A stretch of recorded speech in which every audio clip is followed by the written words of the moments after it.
Hi guys, finally nandito na yung washing machine namin. And ngayon is tinitest namin siya, so nililinis namin siyang mag-isa. Ay, siya yung naglilinis pala, sarili niya. Self-cleaning, ayan. Automatic po yan siya, guys. Wala pa sa bukid namin to. Ay, siya na. Who's that?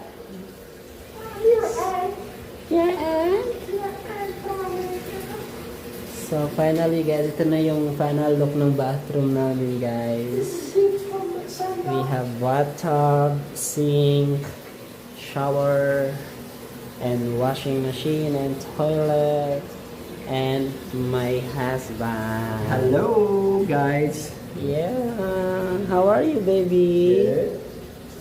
Baby. How was it? Sorry guys, ito lang yung Was good? temporary door namin. Tingnan lang tayo kasi Sana hot. yeah, sana all. I like your curtain, baby. Thank you. Just temporary. Yeah.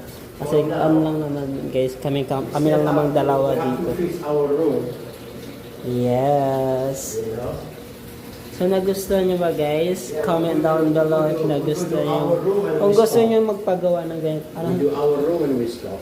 Yeah. Yeah, if you want. I know. When you start, you start one the your room, you fix it good, and then you come back next day. So guys, kung gusto nyo magpagawa ng ganitong bathroom, comment down below na lang kayo. Dito po yan, located in Pampanga. Alright. Guys, kung napapansin nyo, magkaiba-iba yung tiles natin dyan. Kasi nga, ito, naubusan ng stocks. Tapos, alanganin, tsaka maulan-ulan din kasi. Kaya, bumili lang kami ng medyo kapares ng kulay ng tiles namin.